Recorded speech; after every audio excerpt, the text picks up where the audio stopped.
Bonjour et bienvenue sur le podcast Explore Japon. Le podcast qui explore le Japon sous toutes ses coutures. Des conseils voyage, de la culture ou bien de la vie de tous les jours en passant aussi par l'apprentissage du japonais. Partons ensemble pour ce magnifique pays qu'est le Japon.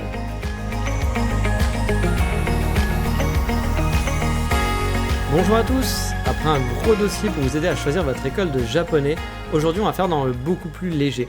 Et je vais vous expliquer pourquoi, tout simplement, j'adore le Japon. Alors je dois vous avouer qu'avant de partir pour mon premier voyage au Japon, j'étais pas forcément un gaga du pays. J'aimais les mangas, j'aimais les animés, j'aimais la culture asiatique. En gros, de loin, mais j'étais pas non plus un fanat du Japon. Et pourtant, lors de mon premier voyage, au bout de quelques minutes, dès que j'ai fait mes premières balades, je me suis senti tout de suite à la maison. J'ai eu ce sentiment que j'étais chez moi. Et c'est assez difficile à expliquer comme sentiment, c'est vraiment quelque chose qu'on ressent. Je n'aurais pas d'argument à mettre derrière, c'est juste que voilà. Je me suis dit, mais je me sens bien ici. Je savais pas pourquoi, mais je me sentais bien, tout simplement. Mais bon, après plusieurs voyages, après avoir habité pendant 1 an, je commence à connaître un peu mieux le pays et je commence aussi à savoir pourquoi je l'aime, même si j'idéalise pas le Japon. Il y a beaucoup de choses qui me plaisent au Japon, mais je n'idéalise pas le pays pour autant. Et j'insiste bien là-dessus sur le fait de ne pas idéaliser le Japon. Je vois souvent en fait beaucoup de personnes n'avoir aucune objectivité quand on parle du Japon. Je trouve ça un peu dommage. On peut aimer ce pays, voire l'adorer, mais je crois qu'il faut garder en tête que c'est pas parfait et pour essayer d'être un petit peu objectif de temps en temps et ne pas être dans une bulle et se dire non, le Japon c'est merveilleux, tout ce qu'ils font c'est super, ils ont raison, c'est génial. Il y a des choses qui sont bien, d'autres qui sont moins bien. En plus, j'ai l'impression souvent que les gens qui sont comme ça, c'est des gens qui sont allés qu'en voyage en Japon. Car oui, en voyage c'est super, mais entre voyager quelque part et y vivre, c'est quand même 2 choses qui sont différentes. Il y a aussi certains qui vont s'arrêter sur des clichés du genre les trains sont jamais en retard ou les Japonais sont super gentils. Alors honnêtement, oui, ils ont sens du service, mais il y a aussi certains Japonais qui sont très racistes. Et il y a des trains locaux qui ont plein de retard, comme en France. Alors peut-être pas comme avec la SNCF, c'est pas comparable parce qu'on a vraiment un haut niveau. Mais souvent, en fait, les TGV, les Shinkansen n'ont pas de retard. Et c'est ça qu'on va parler dans les médias en disant, regardez, il n'y a qu'1 seconde de retard sur toute l'année. Mais les trains locaux, ils ont des problèmes. Pour avoir pris souvent les trains locaux, souvent on est obligé d'attendre 10 minutes. On va arrêter au quai pendant un quart d'heure, on ne sait pas pourquoi. On va avoir un train qui va avoir une demi-heure de retard. Ça arrive, voilà, comme partout dans le monde, je pense. Mais c'est vrai qu'ils ont un sens du service qui est plus développé. Mais voilà, faut pas essayer de rentrer dans les clichés tout idéalisés. Il y a des bons côtés, il y a des mauvais côtés, tout simplement. Comme partout, le Japon n'est pas mieux qu'un autre pays, il est juste différent. Et à chacun de voir si les bons et les mauvais côtés, finalement, vous conviennent mieux que dans un autre pays. C'est pas plus compliqué que ça pour moi. Il n'y a pas besoin d'avoir des débats de fond en disant le Japon c'est mieux. Non, c'est le Japon me convient mieux, tout simplement. Mais bon, vous l'aurez compris, pour moi c'est un pays qui me convient justement totalement et qui convient à mon tempérament. Et même si certains côtés me déplaisent, voilà, il y a des choses que je n'aime pas au Japon, dans l'ensemble, je m'y sens vraiment bien. Et je vais vous expliquer pourquoi en détail. Et on va commencer par un sentiment de tranquillité et de sécurité. Il n'y a pas d'incivilité, ou très peu, on va dire, comparé avec l'Europe.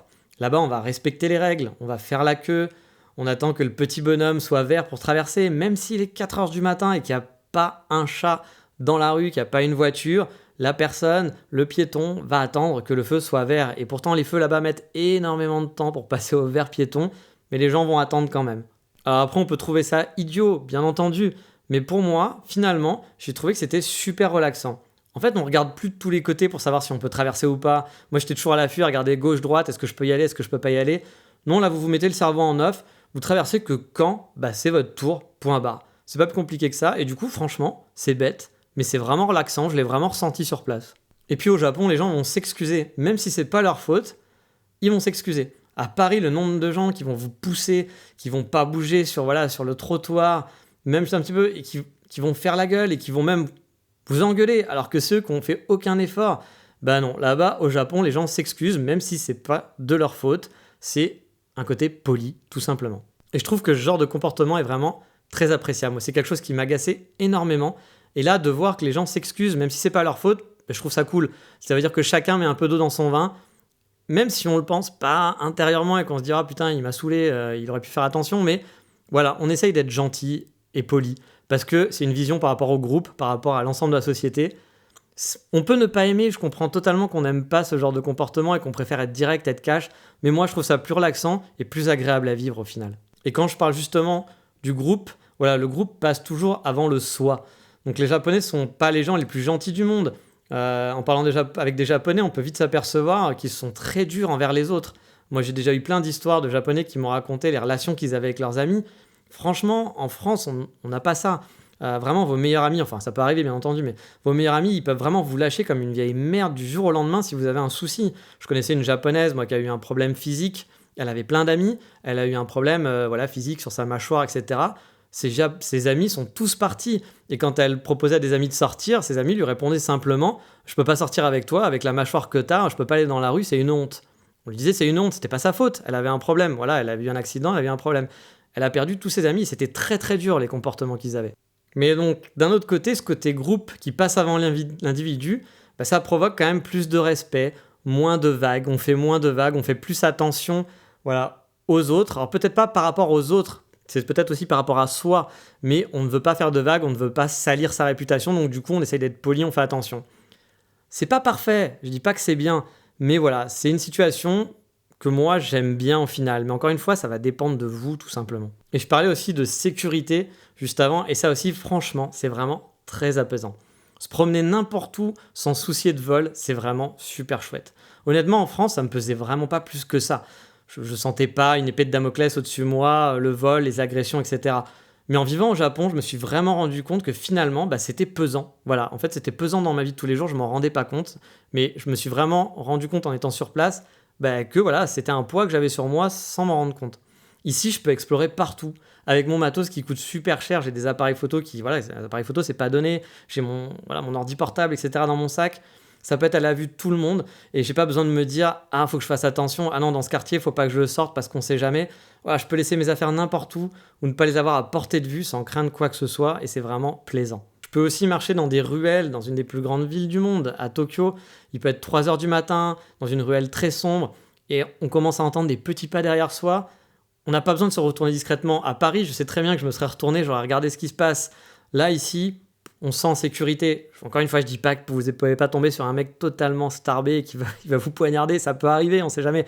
Mais dans l'ensemble, on n'a vraiment pas d'embrouille, on ne sent pas, comme on peut sentir en France ou ailleurs, un sentiment d'insécurité parfois dans certains lieux. Et puis c'est bête, hein, mais c'est vraiment plaisant aussi de voir des gens laisser leurs affaires sans surveillance, de voir une caisse enregistreuse ouverte en pleine rue. C'est des choses impensables chez nous. Ça serait fou de se dire je vais laisser mon ordinateur portable et mon portefeuille sur une table et je vais me barrer 30 minutes. Pour nous, c'est la norme de faire attention. Ça ne devrait pas être la norme. Voilà, c'est pas normal que ça soit la norme de devoir être aux aguets. Là-bas, on n'a pas besoin d'être aux aguets. Et bah, encore une fois, c'est relaxant. Un autre point qui va être très très bête, mais qui est essentiel, c'est les Japonais. C'est con, je sais, mais je trouve qu'ils ont une énergie qui est vraiment positive, qui se dégage d'eux. Alors que pourtant, ils n'ont pas forcément une vie facile. Ils vont cumuler parfois jusqu'à je ne sais pas combien de travail, ne pas avoir du tout de temps libre. Et pourtant, bah, quand vous les regardez, ils ont le sourire, ils ont l'air positifs. C'est encore une fois sûrement un côté qui est faux semblant. Voilà, toujours par rapport au groupe, ne pas montrer par rapport au groupe ce qu'on a à l'intérieur de soi. Du coup, c'est pas top, mais finalement, c'est peut-être un peu égoïste, mais ça donne une ambiance positive. Quand je dis égoïste, c'est par rapport à moi. Hein. Je trouve que ça donne une ambiance positive au final, et une certaine énergie positive.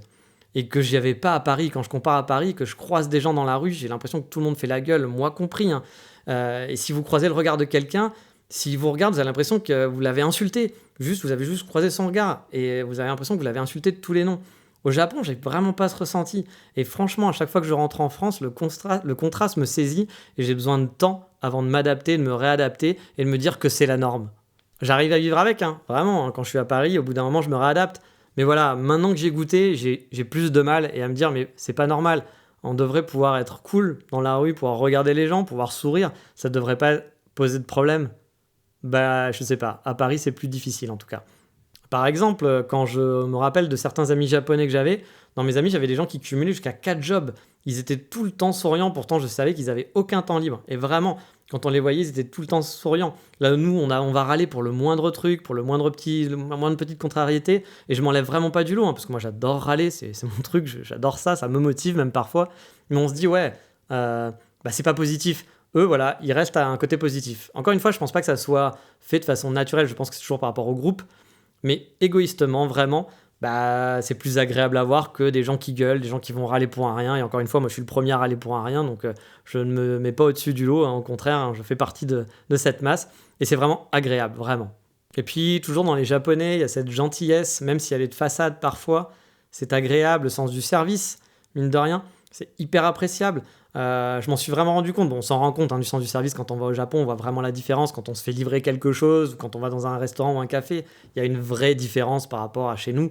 Ça ne veut pas dire que le sens du service est mauvais partout chez nous, mais dans l'ensemble, le client est roi là-bas et on va essayer de faire en sorte que vous passiez un bon moment. Alors que parfois, vous vous sentez vraiment pas comme un roi, que ce soit en France ou en Europe. Je vais prendre un exemple vraiment super con, un truc qui m'est jamais arrivé au Japon et qui m'a vraiment marqué alors qu'au départ, je m'en fous. C'est-à-dire que dans les cafés ici, en Écosse, en 3 mois, on a dû oublier de me servir 10 fois mon café. J'avais commandé des cafés, 10 fois on m'a oublié. Voilà. Même une fois, j'étais tout seul dans un café, il n'y avait pas de clients. Au bout de 20 minutes, moi je suis toujours du genre à dire je suis pas à la minute, je vais laisser, ils sont peut-être en train de faire quelque chose, il y a peut-être une urgence qui est arrivée, donc je laisse le temps. Je suis pas pressé. Les gens vont trouver ça bête. Moi je trouve ça normal de laisser du temps, mais chacun fait ce qu'il veut encore une fois. Là, voilà, au bout de 20-30 minutes, toujours pas de café. La personne me regardait quand même avec insistance en me disant quand même, il s'est installé, il a pas commandé. Demande-moi tout simplement. Enfin, ça coûte rien, tu viens me demander, c'est pas méchant. Et puis je t'aurais dit si j'ai commandé, ils auraient fait j'ai oublié. Donc du coup au bout d'un moment j'étais obligé de leur dire excusez-moi, vous m'avez oublié. Ah oui, mais même pas de désolé, c'est vrai que je vous dis désolé, moi je vous dis désolé, ils sont même pas excusés.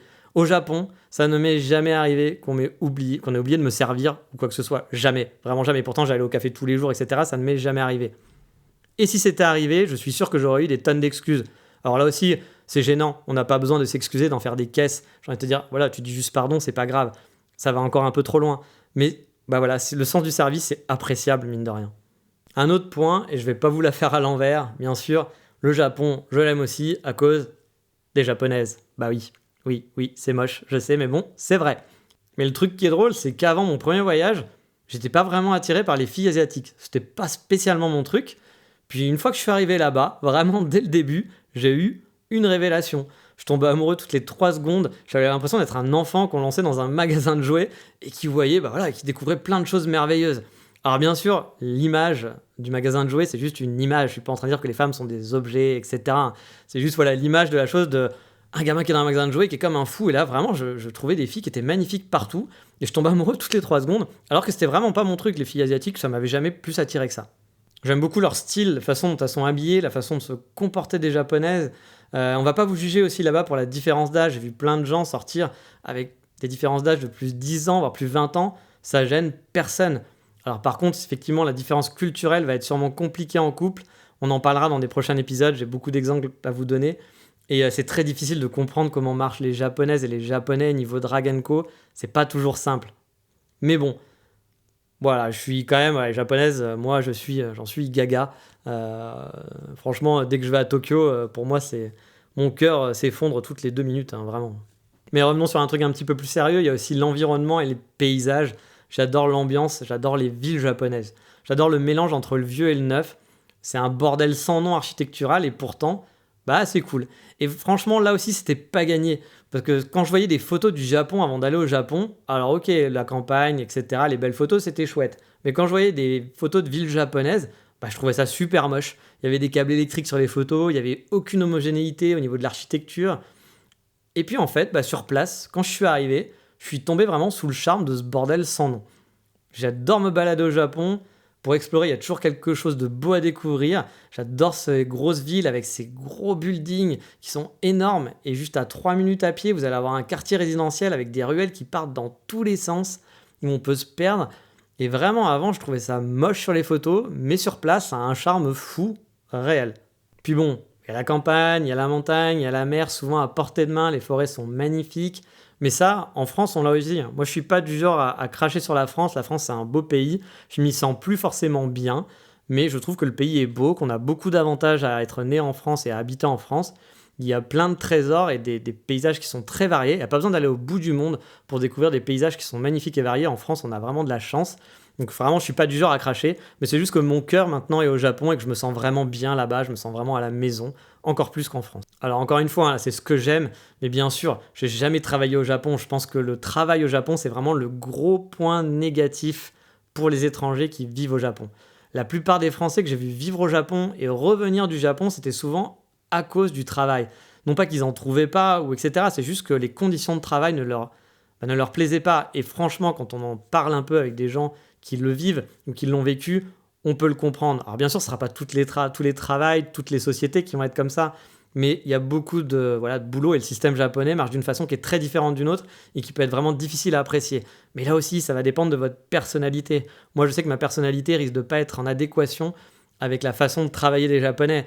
Mais par contre, pour le reste, elle est en adéquation. Il faut savoir faire des concessions et voir ce qui vous plaît le plus, si vous êtes capable de le faire. Mais en tout cas, c'est à vous de vous adapter. C'est pas le pays qui va s'adapter à vous.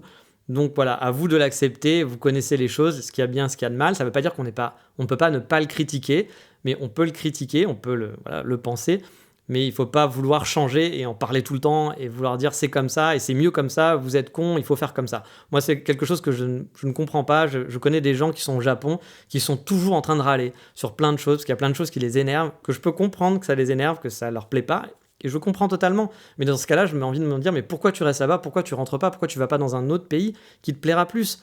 Voilà, le pays va pas changer pour toi. Donc à toi de trouver un endroit qui te convient mieux, tout simplement. Et c'est pas la seule chose qui me plaît pas au Japon, bien entendu. Un jour, je ferai peut-être un épisode pour vous dire ce que j'aime pas, ce que j'ai pas aimé en habitant sur place, des choses qui m'ont vraiment agacé, ou des choses que j'accepte pas du tout, les défauts vraiment, ou des règles qui me plaisent pas. Mais comme je vous le disais, on peut râler, on peut ne pas aimer, mais il faut l'accepter. C'est comme ça. Vous n'allez pas changer un pays parce que vous avez envie et que ça vous convient pas. Il faut accepter les bons et les mauvais côtés, juste voir si ça vous convient, si vous êtes capable d'accepter les mauvais comme les bons côtés, tout simplement. Mais voilà. Si vous aimez le Japon, si vous avez envie d'en parler et me dire pourquoi vous aussi vous aimez le Japon, n'hésitez pas à venir sur le Facebook de l'émission. Vous tapez juste Explore Japon, facebook.com/Explore Japon et vous arriverez sur le Facebook et n'hésitez pas à m'envoyer des messages, à commenter ou à venir discuter sur mon Twitter, c'est Dandy Kitsune, pour me dire pourquoi vous aimez le Japon. J'aime bien échanger sur le sujet, donc n'hésitez surtout pas. Mais maintenant, il est grand temps de passer au coup de cœur du moment. Vous avez vu, c'est un super flow quand même. On va parler de Jordi Meo.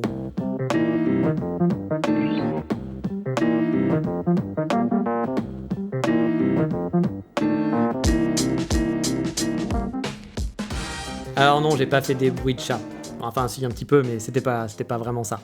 C'est Jordi Meo, c'est le co-créateur de Jipangu, dont je vous parlais dans un précédent épisode. Mais en fait, à la base, il est surtout connu pour de l'urbex. Pour ceux qui savent pas ce que c'est en gros l'exploration de lieux abandonnés. Et franchement, lui, c'est un spécialiste au Japon.